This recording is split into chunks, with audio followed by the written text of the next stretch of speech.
Welcome to week 30. Your learning intention for today is to review how genes and hereditary traits are passed down. We will also continue to practice with Punnett squares. Our agenda is on the left and your work due by Thursday is on the right. Be sure to complete the check-in, your Punnett square review on slides 4 to 17, and then your exit ticket on slide 18. As far as announcements, we've got spring break coming up. So you have no school starting this Friday, April 2 until April 11, which is a Sunday. So our first day back from spring break will be Monday, April 12. This week's classwork slides will count toward your digital interactive science notebook. We go to slide 3. Slide 3 says your science check-in is under week 30 in Google Classroom. So go to week 30 in Google Classroom to fill out the check-in form. To do the check-in. It's not actually a form this week, as you'll see. Slide 4. So what controls traits? Mendel concluded that 2 factors control each trait. One factor comes from the egg and another factor comes from the sperm cell. And so here you've got an egg cell, here you've got a sperm cell, each with 23 chromosomes. You combine them and it creates the baby cell, giving it a total of 46 chromosomes.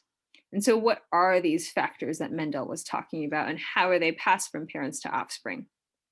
Let's go to slide 5.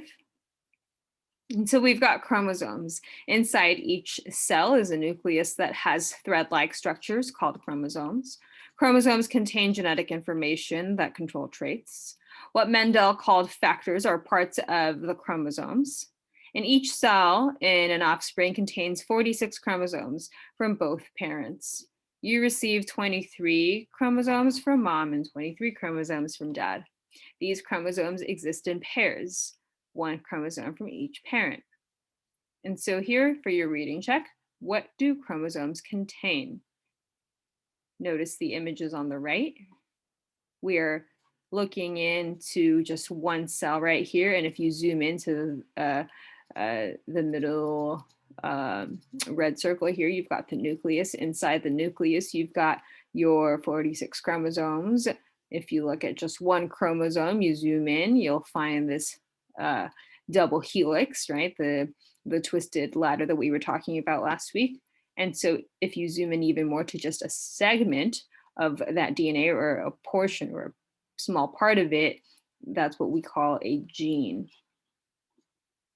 And so here, again, 23 from dad, 23 from mom chromosomes, and then together you create a baby.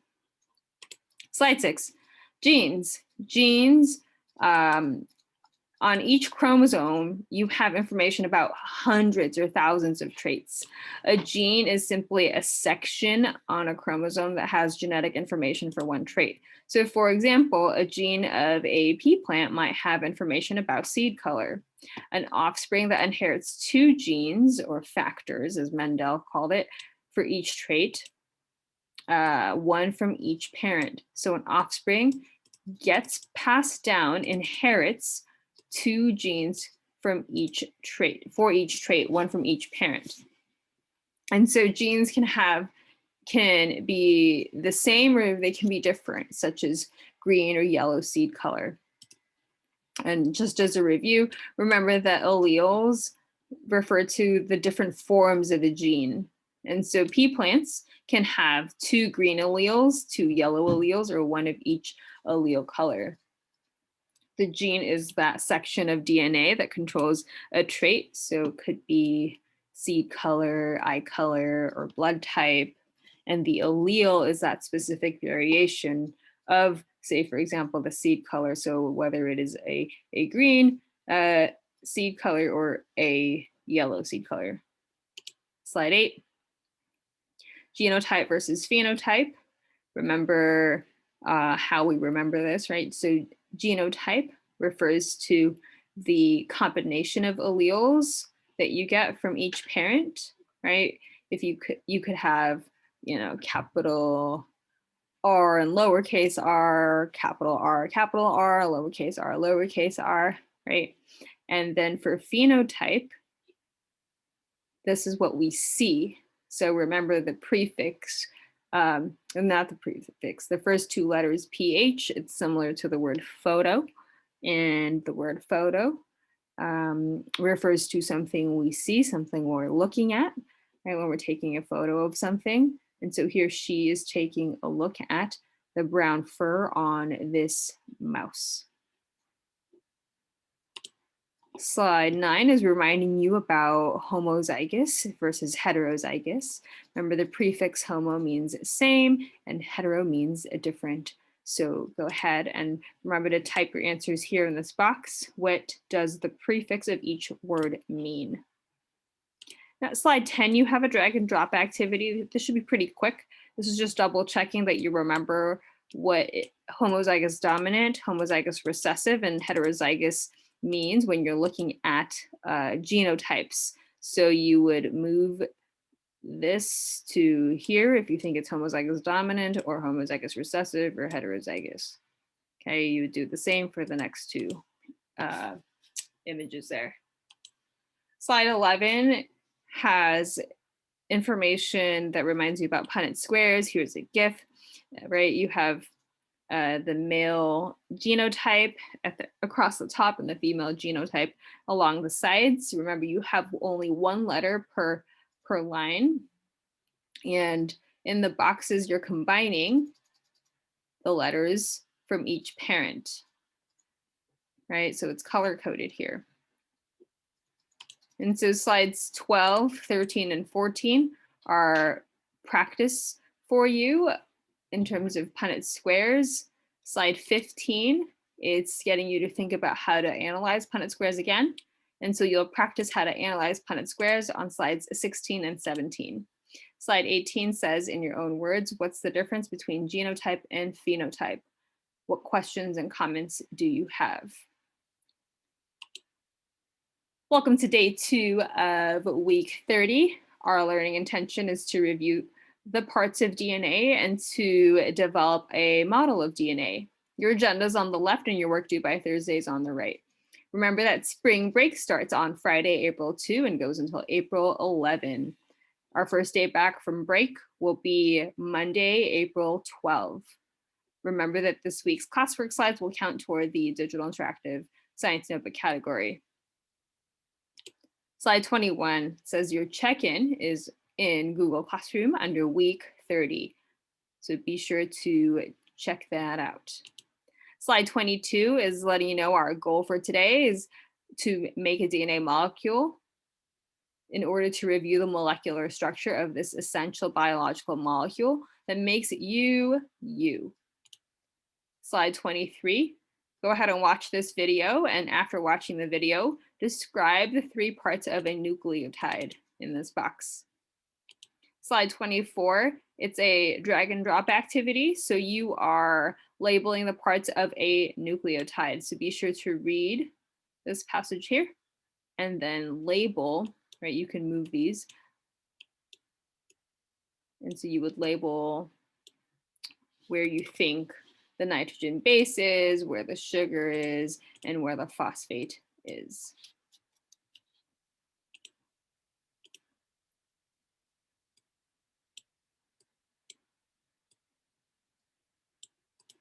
There we go. Slide 25 is reminding you about our base pairing rules. Remember, apples in the tree and a car in the garage. A goes with T and C goes with G. Adenine and thymine, cytosine and guanine. So remember that as you are working on the next slide. So on the next slide, slide 26, you are filling in these squares with the right base. So here, right, if you're given G, it goes with C. Right? If you're given C, it goes with G. If you're given A, it goes with T, right? Car, garage, apple tree, etc. And so you would do the same for this box, these boxes here. Slide 27 is showing you an example of a DNA model. So notice this key here, we have the parts of DNA. We have A, T, G, and C. A sugar and a phosphate. And so it shows you what I used for each of these parts. And so there are other ways you can do this. You can create a model. And so on slide 28, you have other options there. Slide 29 is showing you that there's a video here that will help you get started if you need help getting started. I've got my whiteboard and materials around the home that I found. And so you would find your class period, and it will take you to a set of slides that has everyone's name on it. And so you would scroll until you find your name, right? So for example, this is Calvin here. You would say, all right, I got this, right? You would answer, how are you doing? If you fully understand what you have to do. If you need help, of course, put the red box there if you need help, and then I will make my way to your slide. And if you're not sure, go ahead and move not sure to the how are you doing box. Next, you're going to make your key. So what kind of materials around you did you find and assign to these parts of DNA? And then here you're going to add your DNA model. And then finally, your exit ticket on slide 30. It says, how did your DNA model go? And what did you learn from making your DNA model? Any questions or comments you have, go on the slide as well. I look forward to seeing your DNA models, and I'm wishing you a restful and wonderful spring break.